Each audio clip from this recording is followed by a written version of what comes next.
پاکستان اور امریکہ کے تعلقات ہمیشہ سے اتار چڑھاؤ کا ہی شکار رہے، لیکن عمران خان کے آنے کے بعد ٹرمپ دور میں دونوں ممالک کے تعلقات میں کچھ گرم جوشی آئی۔ دونوں ممالک میں تعلقات اچھے ہونے لگے، لیکن بائیڈن ایڈمنسٹریشن کے آنے کے بعد ابھی تک دونوں ممالک میں کوئی رابطہ ہی نہیں ہو سکا اپر لیول پر، جس کے بعد کہا جاتا ہے کہ بائیڈن پاکستان سے ناراض ہیں۔ لیکن کیوں؟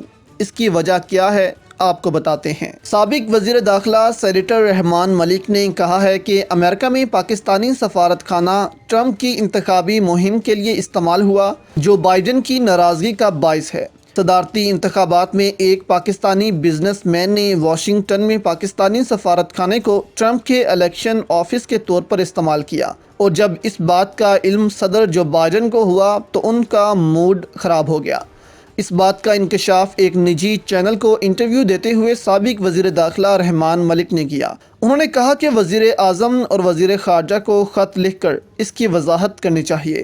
اس وقت کے سفیر سے پوچھا جانا چاہیے کہ آپ کو پاکستان کا سفارت خانہ ڈونلڈ ٹرمپ کی انتخابی مہم میں استعمال کرنے کی اجازت کس نے دی؟ ان کا کہنا تھا کہ امریکہ اور پاکستان کے درمیان برف نہیں پگھلی، کیونکہ اگر پگھلی ہوتی تو اب تک جو بائیڈن کی کال آ گئی ہوتی۔ رحمان ملک نے کہا کہ ہماری بدقسمتی یہ ہے کہ دنیا سمجھتی ہے کہ ہم نے طالبان کا ساتھ دیا، جس کی وجہ سے وہ کابل پر قابض ہو گئے، حالانکہ افغان فوج نے کوئی مزاحمت نہیں کی۔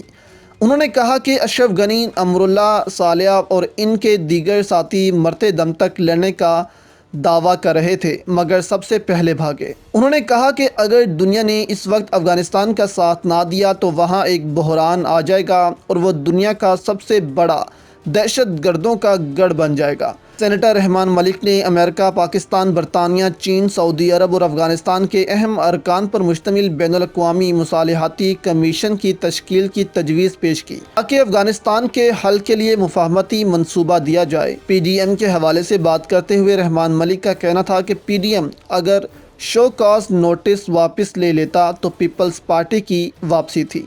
انہوں نے کہا کہ آج کل پاکستان کو بہت سارے مشکلات کا سامنا ہے، کیونکہ ہماری اکنامی بیٹھ چکی ہے۔ لوگوں کو مہنگائی سے ریلیف چاہیے، ان کو بڑی بڑی تقرری نہیں چاہیے۔